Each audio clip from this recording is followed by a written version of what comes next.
Isso mostra que não é possível operacionalizar a coisa com um conceito como esse, no qual eles trabalham em interesse de agir, pensado muito bem para eles, para nós não. Ou seja, aqui é necessário trabalhar com um conceito que mostra, para além do que eu disse da publicidade aparente na primeira condição da ação, o fato de que não é cabível que nós estruturemos e que nós reconheçamos a ação quando não for mais possível,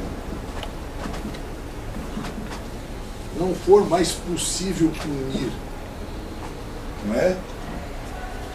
De repente, na hora que vem a denúncia, já prescreveu. Aí você diz, veja como salta a vista, né? Você diz, alguns dizem, não tem mais necessidade, não. O que você não tem mais é uma punibilidade concreta. Veja como incide as causas, ou pode incidir as causas. Veja, aqui é uma coisa interessante, porque por previsão expressa do legislador, se no curso do processo parece uma causa assim, o juiz de ofício declara, coisa que eles nem pensam nisso, né? Mas por quê? Porque há uma extensão do efeito da regra que trata da punibilidade ou da extinção da punibilidade. Mas veja, como se você dissesse, não faz mais sentido tocar esse processo, porque já não, eventualmente, se for condenado, já não vão poder punir. Então, tem cabimento, não é propriamente o julgamento conforme o estado do processo, mas é o que lembraria, vamos dizer, a hipótese com a qual você operacionaliza. A regra do artigo 61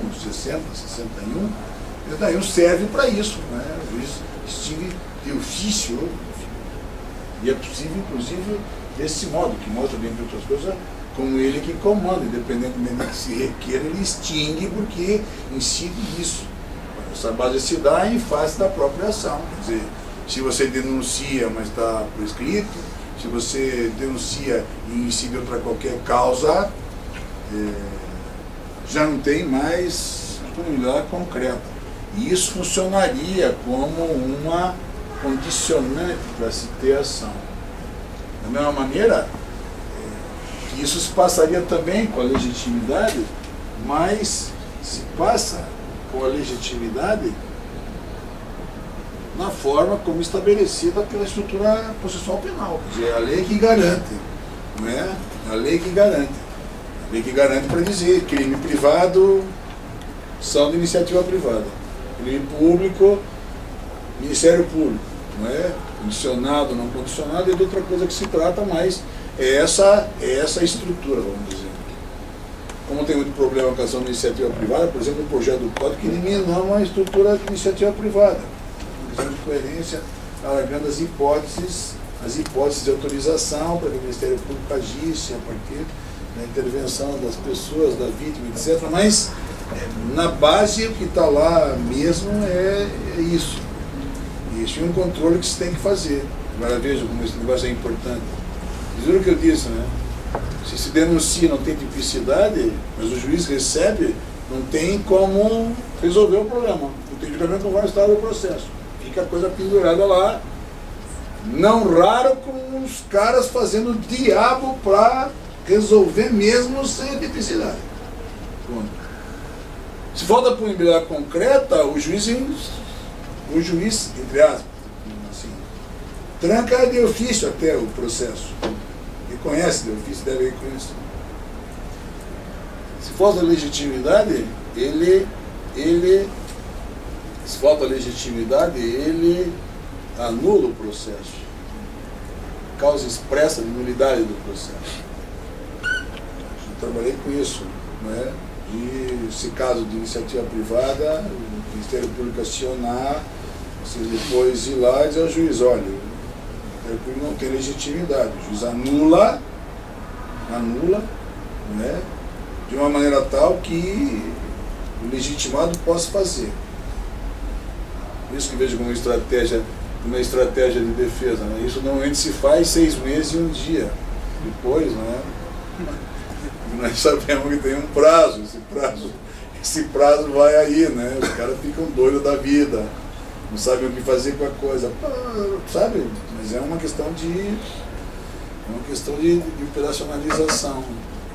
Mas de novo, veja, essa legitimidade aqui, que pese seja legitimidade, tem pouco a ver com a legitimidade deles lá, de estar em lide, sabe? Do estar em lide, toda aquela base, está muito bem no Frederico Marx, por exemplo, na discussão lá. Tem mais uma situação. Nós achamos, e eu tenho minhas dúvidas, mas não tem como excluir isso, porque é da lei. Nós, professores do Paraná, trabalharam com uma quarta condição da ação que chamam justa causa. Não tem o sentido próprio de relação ao direito material, circunstâncias materiais que possibilitam uma ação, coisa que no conceito da casa aqui ajustaria esse espaço. Justa causa, pensado assim, não só assim, justa causa tem, do ponto de vista legal, aí que está a condicionante, tem um endereço certo. Ou seja, os crimes que deixam vestígio, estou escutando, né? Os crimes que deixam vestígio é imprescindível no exame de corpo de delito, de mostrar a materialidade. Na lei, para desespero nosso, ainda que com lei, o cara começa a dizer que não precisa necropsia para determinar homicídio. E aí começa a bagunçar o coreto, porque é uma coisa de nego que quer condenar mesmo que não tenha determinação. Eu não vou nem parar muito por isso, nem parar muito aqui, porque isso é alguma coisa que nós discutimos, penalistas discutem, porque esse conceito, o conceito de corpo de delito, é um conceito de lá do tarde do medieval, que passa tudo, passa toda a estrutura do velho regime e se enfia no novo e é mantido. Com exigência de prova material. Porque se lá se discutia como base do crime, depois do elemento objetivo, subjetivo, assim como o Carrara trabalhava, aqui funciona de fato como comprovação material. Não é possível que você imagine que você processe alguém, que você condene alguém sem o corpo, por exemplo, no homicídio, para poder periciar. Sempre a opção foi por deixar melhor não condenado que arriscar condenar. Nós em Curitiba temos um exemplo do diabo na cidade da região metropolitana, em Araucária. Olha que não era nenhum, eram dois. Os caras condenados e depois aparece o bacana. Uma hora dessa, a vontade que dá é de pegar e botar o juiz na cadeia, porque como é que tu admite um negócio desse? Claro, nós temos um monte de exemplo, do qual o exemplo clássico dos irmãos Naves é a expressão máxima disso. Não tem, velho. Não tem. Agora tem furto, tem rompimento de obstáculo. Quer determinar a qualificadora, você faz perícia, porque aquilo é material. Então você determina que houve rompimento, não é uma conversa fiada, não é um blá blá blá. Precisamos de uma segurança maior. Em suma, a materialidade, os crimes dentro de vestígio, não só tem história, como é imprescindível. Não dá para passar por cima. Estamos lá, eu estou agora, estou pendurado no habeas corpus. Agora de um médico, que um monte de tempo depois, um médico obstétrico, que um monte de tempo depois, de uma criança que já nasceu sem vida, ela vai para a delegacia e vai de lá, vem de cá, não sei o que, vai de cá, mas a mãe chora, sabe aquela coisa. Denuncia um obstetra. Aí, vai poder pedir, senão vem aspas, parecer do Ministério Público, um médico do Ministério Público, que diz que o que o médico fez era aquilo, mas que estava errado. Mas quando descreve o que o médico fez, é o que o médico devia fazer. Na literatura manda ele fazer aquilo, Então vamos lá, pendurado, no período de vista. Mas que o cara arriscando ficar. Por quê? Porque pode ser que o cara... Mas como pode ser que o cara é um médico há 40 anos? O cara é médico há 40 anos, o cara nunca teve uma merda no processo, no CRM, nunca foi processado, nunca nada. Um puta médico, todo mundo conhece o cara, todo mundo sabe quem é a seriedade do cara. Todo mundo conhece o cara, tá lá o cara pendurado, não dorme de noite. Desesperado. Tem solução. Não, mas não dá, porque o tribunal varia, tribunal que se dane. Não, mas o Supremo que vai ao inferno. Não tem conversa, habeas corpus. Habeas corpus, 5 laudas. 5 laudas. Nada mais do que isso, 5 laudas. Eu quero que os caras digam que nessa figura não é. Mas cai fulano de tal, ciclano de tal. Porra, é sempre a mesma coisa. É impressionante, puta, não é possível. Porra, veja, eu entendo tudo, eu entendo a mãe, eu entendo a situação da mãe, eu entendo tudo isso.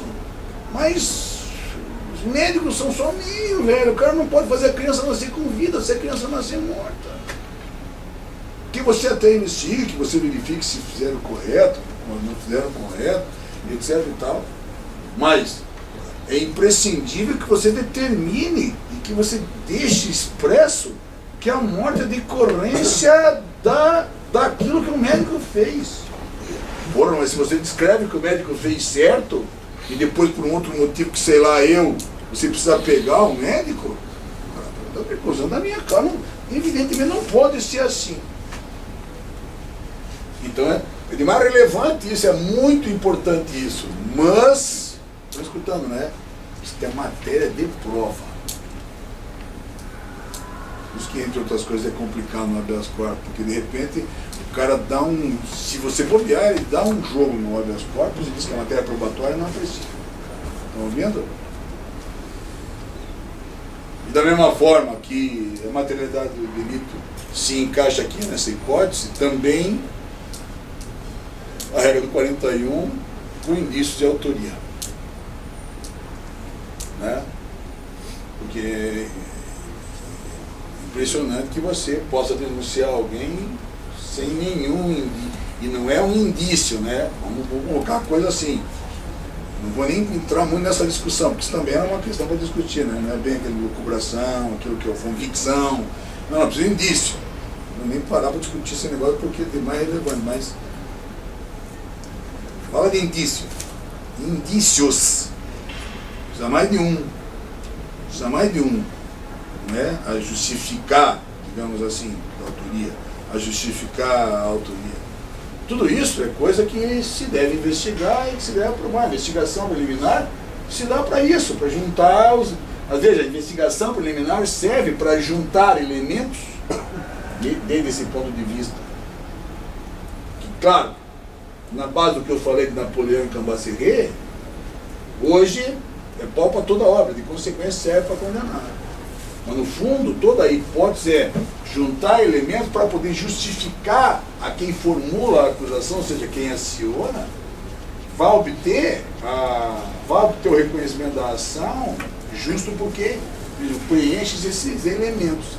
Então, são elementos que caracterizam a aparência de tipicidade, a punibilidade, a legitimidade, a justa causa. O que tem, e isso é importante, é que sem julgamento conforme o estado do processo, nas duas hipóteses centrais ali, você resolve, ou pode resolver, não é? Pode resolver na forma que a lei permite, ou seja, pela nulidade ou pela julgamento conforme o estado do processo, pela extinção da punibilidade. Mas, na questão da justa causa, ou seja, a materialidade e a autoria, é matéria eminentemente de prova, e não se discute em habeas corpus. Habeas corpus não se presta para essa finalidade. Isso parece uma coisa pacífica, a gente sabe que é assim, salvo que seja o absurdo do absurdo. Para vocês terem uma ideia do que eu estava falando aqui, de como é o fim da picada que nós estamos vivendo, o exemplo que nós usávamos para isso é que jeito, denúncia por homicídio sem a autopsia. Volta ao Borogodó, porque veja, é o exemplo que se usava. Não é?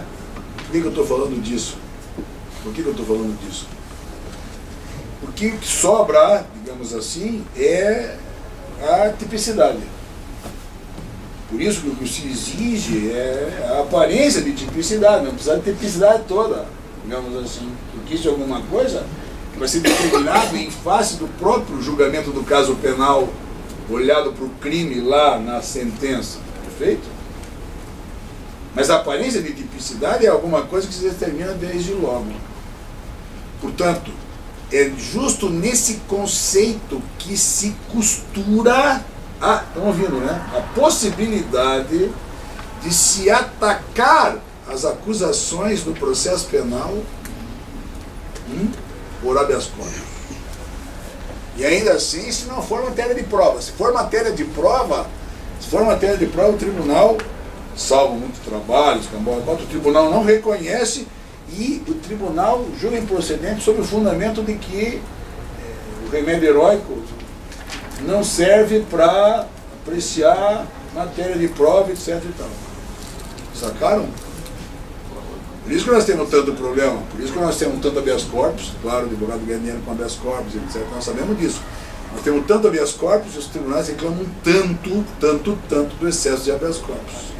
Por quê? Porque se discute qualquer coisa como se não tivesse, assim, como se não tivesse uma estrutura que balize essa situação. Mas a estrutura que baliza essa situação é justo a estrutura do condicionamento da ação, demarcada desse modo. O problema é que o condicionamento estreita as possibilidades, porque uma é prova por definição.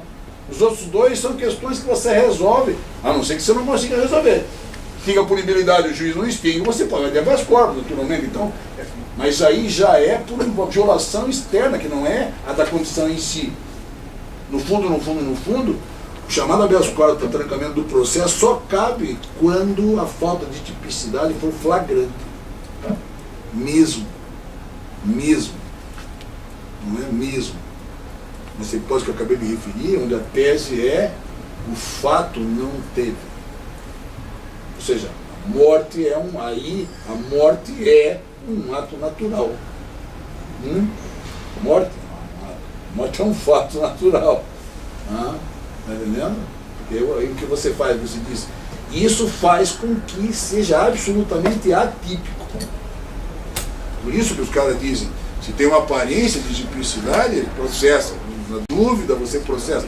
Não é propriamente uma dúvida, mas é a aparência que leva a processar. Na prática, é assim que funciona.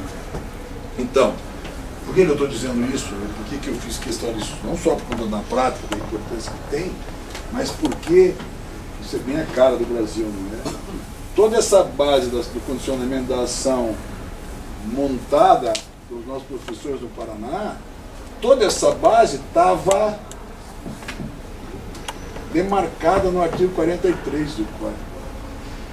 O juiz rejeitará a denúncia ou a queixa quando? O fato narrado, dizia lá, o fato narrado evidentemente não constitui crime.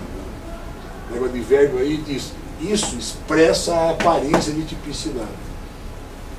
2, se estiver extinta, o juiz rejeita a denúncia ou a queixa. 2, se estiver extinta a punibilidade pela prescrição ou trocada. 3, a parte foi legítima. Ou, vírgula, ou faltar condição exigida pela lei para a ação penal. Alguma coisa assim, não me lembro de qual. Mas era alguma coisa assim, no artigo 43. Ou seja, é como se ele definisse a própria condição da ação. Isso causou muito incômodo. Isso você não imagina. Passei anos. Meus professores levaram muita porrada por causa disso. Porque estava na lei e não dava para negar. O que aconteceu? É uma disputa acadêmica. O que aconteceu? Na reforma, revogaram 43. Revogaram 43 e criaram um texto para o 395 que embaralha as coisas, mistura as coisas, porque mistura as condições da ação com o pressuposto do processo, faz uma salada de modo tal a que hoje a gente não consegue nem sequer saber direito como se trabalhar para as condições da ação.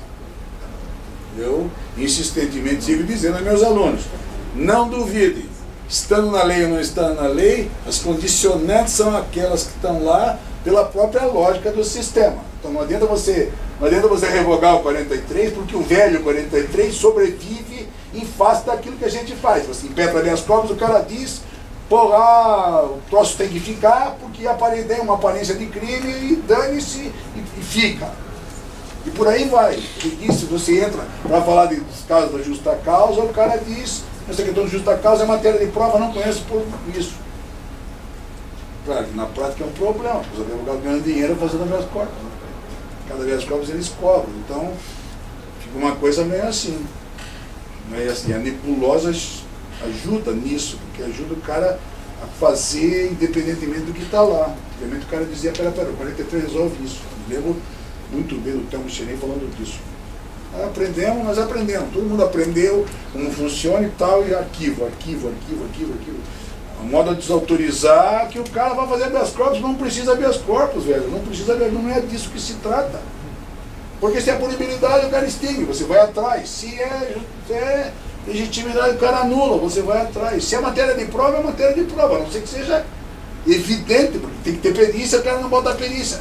Mas como cria uma nebulosa inclusive para a estrutura. Porra, aí não tem perícia e tem processo. Ela, porra, meu, que diabo, tá o cara preso sem autopsia. Ficamos nós pendurados, porque o 158, a descrição do 158, admite uma indireta, uma comprovação indireta, mas para os casos onde a direta não é possível. Essa é a questão do habeas corpus. Mas aqui é uma comprovação indireta. Não, peraí. Indireta é só quando a direta era possível, né? Quando não era possível a indireta. O exemplo clássico é aquele. O cara morria no navio, eles botavam na prancha e jogavam.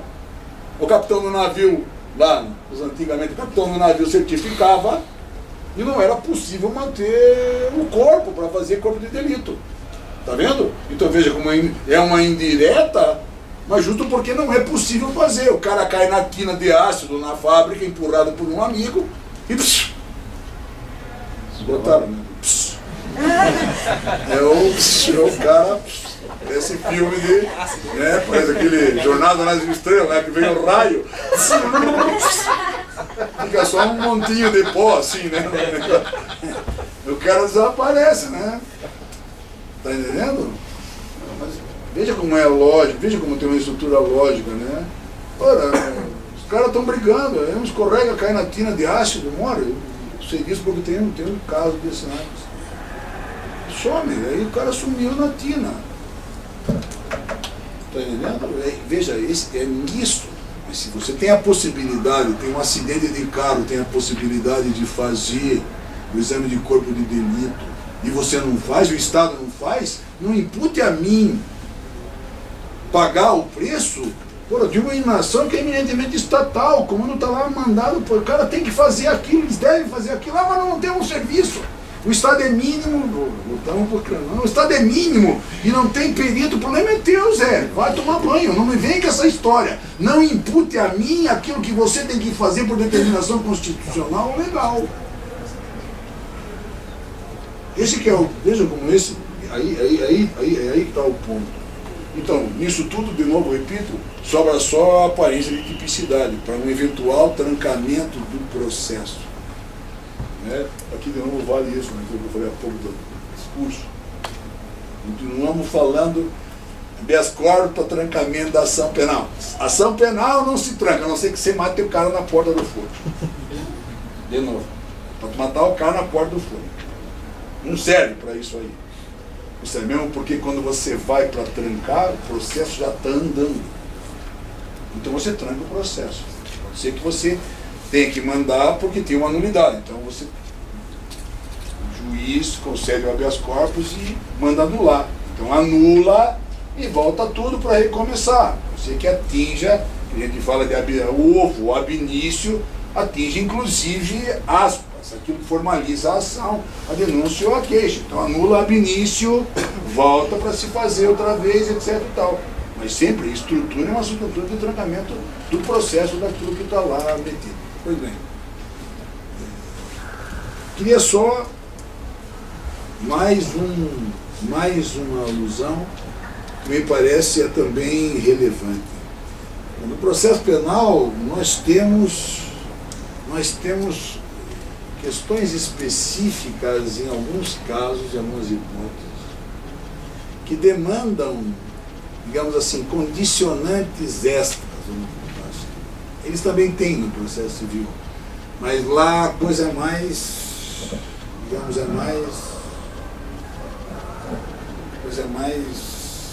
mais solta, que não dá para ser mais solta. Às vezes tem algumas condicionantes que você precisa aqui bater porque elas são de fato relevantes. São condições, enquanto essas são genéricas, são condições específicas da ação. Isso é importante ver, porque em algumas hipóteses elas devem ser. Professor, desculpa, então, a tipicidade no artigo 395, o senhor acha que o inciso 2 ali estaria mais claro nessa reforma? Não tem nada mais claro na reforma. Faltar pressuposto processual, condição para exercício da ação penal. Como é que é? Faltar pressuposto processual, condição para exercício da ação penal, mas mistura, né? Primeiro que não há, vou repetir o que eu já disse há pouco com toda clareza, para não ficar nenhuma dúvida, não há condicionante para o exercício da ação penal. Que me perdoe, não há.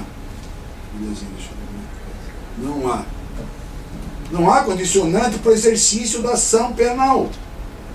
Você exerce a ação penal, repito, a ação penal é um direito, você pode entender que é um poder, mas o exercício é incondicionado. O exercício da ação penal é incondicionado. Ela é condicionada, mas ela é condicionada e a verificação é feita pelo juiz, quando você chega nele. Ele vai verificar se você cumpre ou não as condições da ação. É como se ele dissesse, você assistiu ou não. E ele diz, eu vou ver se você tem as condições da ação. Se você preencher as condições da ação, eu aceito que você tem ação e vou processar o teu caso penal. Primeiro, começa por aí o troço. Então, falar de condicionante para o exercício é um pouco o cara da porta do fórum para matar. Essa é a primeira coisa. E as condições são as condições que estão aí. Mas o problema é que aí, veja, não diz quais são as condições. Foi propositado isso. Aí está em falso. Foi propositado isso. Mas aí que está. Foi propositado isso. Mas o fato de terem tirado os nomes não tira o que é. Certo? Tiraram o nome. Só as condições. Só. Não obrigado a dizer das condições. Né? Tiraram o nome. Mas não tiraram as condições. Ou seja, eles tiraram o 43, mas ele fica vivo, porque as condicionantes, elas são por si, elas não dependem de uma estrutura. Não fosse o fato de que essa estrutura é uma estrutura que está toda na lei. Aqui está só estabelecido assim. E o 41, sem que eles tivessem, quando fizeram isso, tivessem pensado diretamente nisso, era mais ou menos assim: como é que nós vamos fazer para que o juiz rejeite a denúncia ou a queixa? Em alguns casos onde é absurdo, não é lógico, né? Não é típico, ou como diz a lei, né? Fato narrado evidentemente, dizia, né? Fato narrado evidentemente não constitui crime. Como você traduz isso? Senão, por um fato que diga que a tipicidade é aparente. Bom, deixa eu só... Sobre o caso nós falamos depois, gurizinho. Esse texto é um grande texto, porque foi o texto no qual o professor Antônio Cerbleda, de 80, número 9 da Revista do Ministério Público do Paraná, está num monte de lugar expresso, não é? E aqui, dentre outras coisas, ele vai trabalhar as condicionantes, qual é o nome, né? Pressuposto.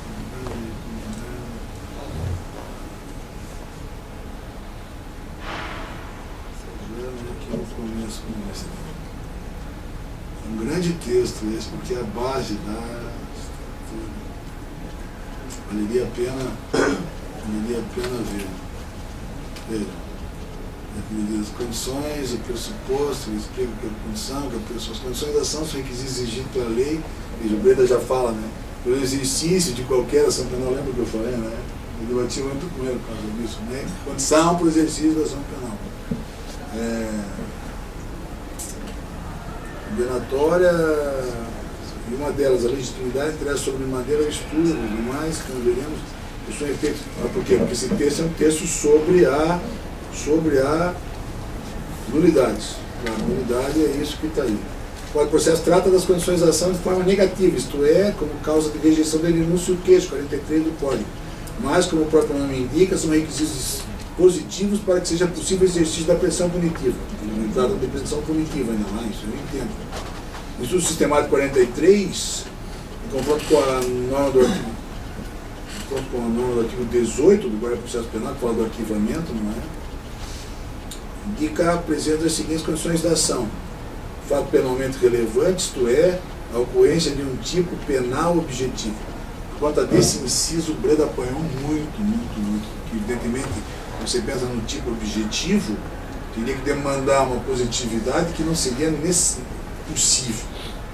É por isso que eu, quando trabalhei isso na LIDE, lá em Roma,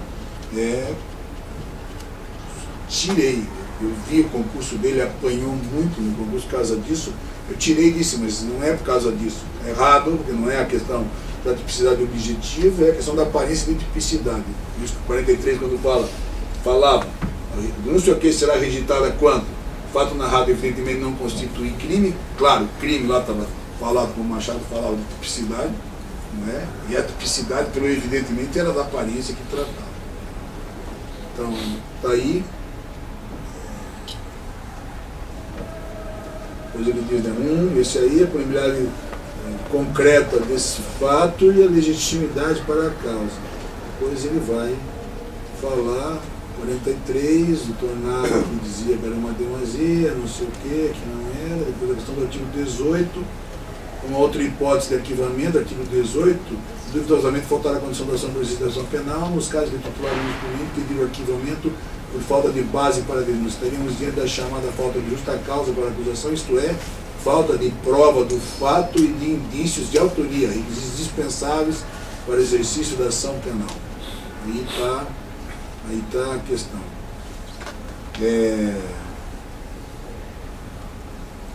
O que tem que achar aqui.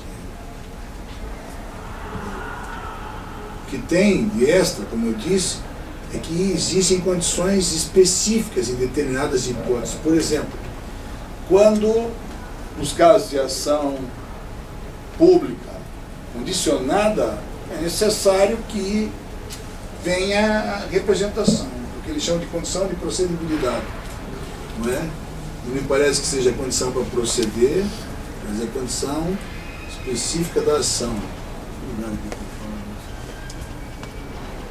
Recomendaria que estudassem esse texto, porque ele de fato é importante e ajuda muito nas discussões de habeas corpus.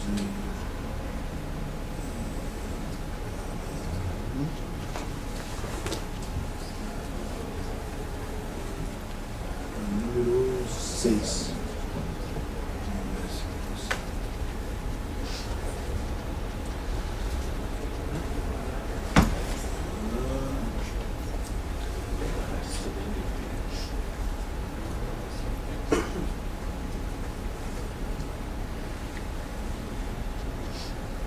Grande Breda, está vivo, uma baita conferência,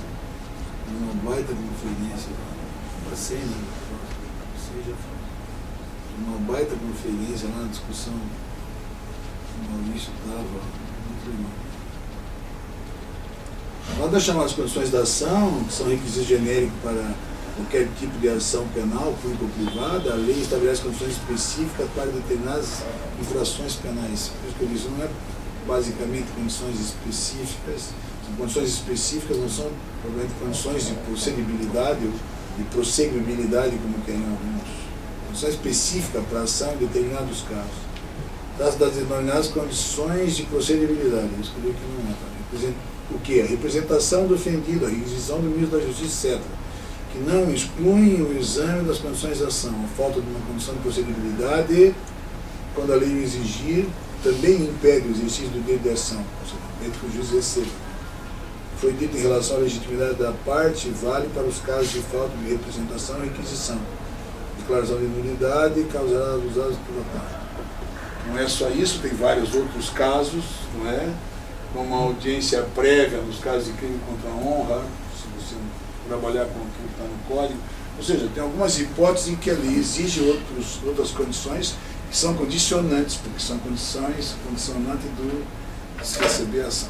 Bueno, poderia ir adiante, não me parece que seja o caso. Eu queria só, agora,